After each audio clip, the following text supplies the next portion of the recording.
Hey guys, Jamie Humphries here for Six String Alliance, and today's quick riff is Ace of Spades by Motorhead.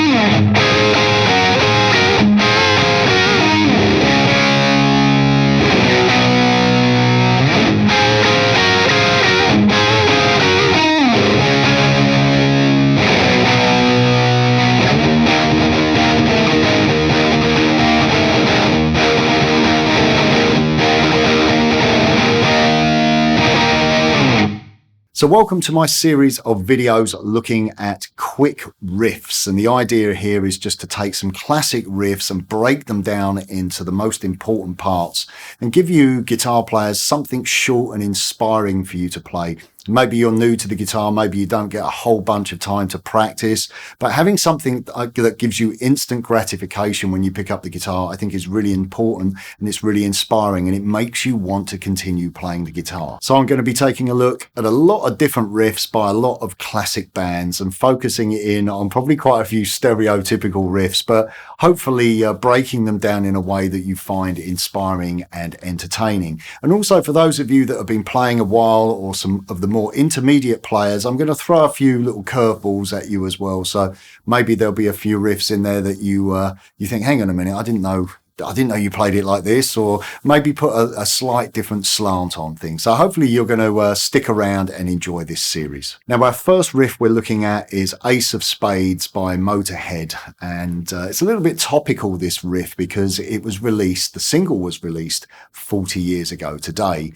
And so I decided to take a look at this classic riff as our first quick riff. Now, my good friends at Dunlop also reached out to me about this riff, and I use Dunlop products, and unbeknown to me, Lemmy also used Dunlop products, and those fine people at Dunlop have signature sets of Lemmy strings, as well as pick tins as well, with some signature picks in there. So if you're a little bit of a Motorhead fan, you should head on over to the Dunlop website and check these cool products out. I think it's really cool that the guys at Dunlop are going to be celebrating this classic song over the next few days. So you can find a link to those products in the description underneath. So make sure you check those out. So this was originally performed by Fast Eddie Clarke, and it was recorded using a Fender Strat that had a DiMarzio pickup in the bridge. I believe it was an X2N, so it gave him a lot of crunch. I think he had a DiMarzio single coil in the neck and a standard Fender pickup in the middle, and this was recorded with a Marshall amplifier. Now, quite an interesting point about the tone, it's quite a mid-rangey tone that he's going for. You know, imagine being in a band with Lemmy with that huge distorted bass sound. So Lemmy was really covering a wide spectrum of frequencies with his bass tone. So the guitar very much had its area within the mid-range. So when you're thinking about the tone, think a little bit about the mids. Don't scoot the mids, make sure you boost the mid-range. So for my guitar choice today, I chose to go for my Frankenstrat. This is an EVH Frankie. The reason being is that this was the original Strat with a humbucker in it, and I pretty much would imagine that Fast Eddie Clarke was inspired by this guitar. You see in the late 70s and early 80s, a lot of guitar players all of a sudden playing Strats with humbuckers bolted into them. Now, I've got a lot of other guitars, but I don't actually own another kind of parts caster, if you like, other than this. So some of you might say it's blasphemy. It's maybe just me continuing my tributes to Eddie and how his guitar inspired countless guitar players. And so I've chosen to use my Frankie for this. I'm going into my Mesa Boogie JP2C. I'm on channel 2, and I'm just using a mild overdrive, and then I'm going into into the 2 Notes Captor X, where I have a brownie back speaker IR, and I'm pushing the front of the amp a little bit harder with my EP booster just to give it a little bit more distortion. If you listen to the isolated track on YouTube, it is actually quite a distorted part. So now let's break that part down. We start off with an E5 chord, 7 on the A and 9 on the D. So that's 1, 2, 3, and 4, which is down, down, down, up, down strum pattern. And then we're going a down on E5. We do 2 downs. And then we do up strum. Then we do another up strum. And then we do a down strum on 7 on the A and the D string. That's the riff.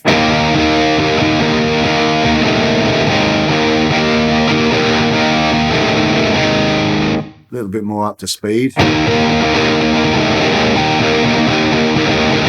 It's quite important to get those accents. One, da, da, da, da, da. You're kind of accenting, which really gives the riff some dynamics. We then drop down to a G5 chord, and I'm holding that G5 with my thumb playing the 3rd fret of the E, playing a 5 on the A, 5 on the D, open G, and then 3 on the B and the top E, and we go like this.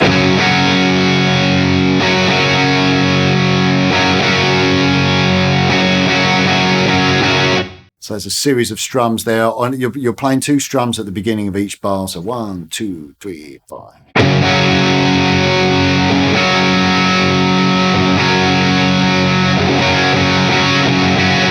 And then we have this figure that is accented by the band, which you have a playing across the beats with that rhythm. Then we're moving up to the 12th position, which is your E minor pentatonic position, but you're kind of playing what I would consider to be a Dorian scale, but we don't want to get into the technicalities of it. You're playing 14 on the G and the B, and as you strike that, you pull the strings down, and then we release that and repick. Play 12 on the G and the B. Back up to 14 on the G and the B. And then back down to 12 on the G and the B. And then there's an open D. He just kind of hits the strings, but you could play, if you're playing the riff on your own, play an open muted E, or just play a mute on the strings. So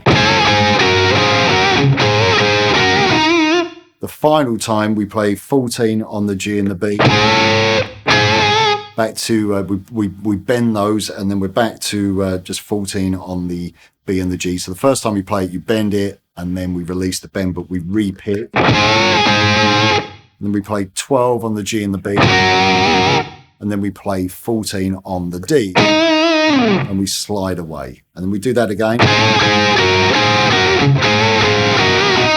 Then we drop down to a D5 chord. This is 5 on the A and 7 on the D string. Play that twice, strum that twice, drop down to C, 3 on the A, 5 on the D. And then we're back up to our riff again. We only play that riff round once. Then we're back down to the D5 chord. And then down to the C5 chord, and then we're back into the intro riff again. And it's a little bit tighter this time. He's sounds like he's partially muting the open 6 string. So you're back to this.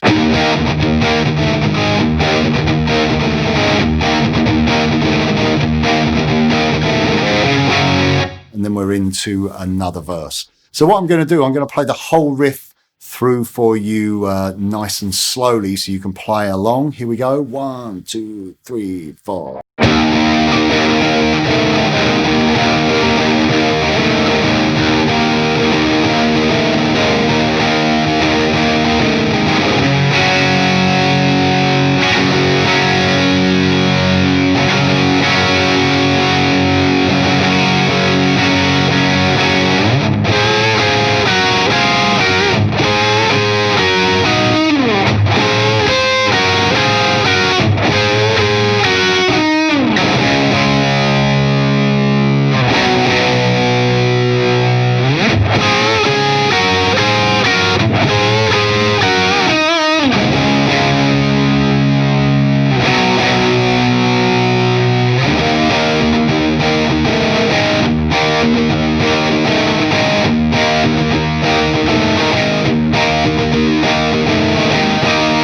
Okay, so there you have it. That's the Riff to Ace of Spades. Like I said, we're here today to introduce you to looking at some quick riffs and giving you something fun to play, but also to celebrate this incredibly influential and landmark track. This really was a groundbreaking track in the new wave of heavy metal that was released 40 years ago today. So hope you've enjoyed the lesson.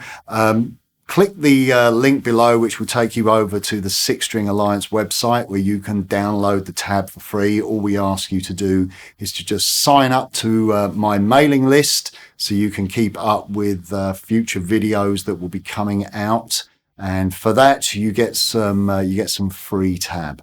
And also there's a link below as well to check out the wonderful Dunlop products. If you're a fan of Motorhead, maybe you play bass as well, and you'll get some Lemmy strings for your bass, or maybe just one of the cool pick-tins. But they do some great stuff over there on the Dunlop website, some great pedals as well. So check them out. Anyway, that's it from me, and I'll look forward to seeing you here for more videos very soon. Bye for now.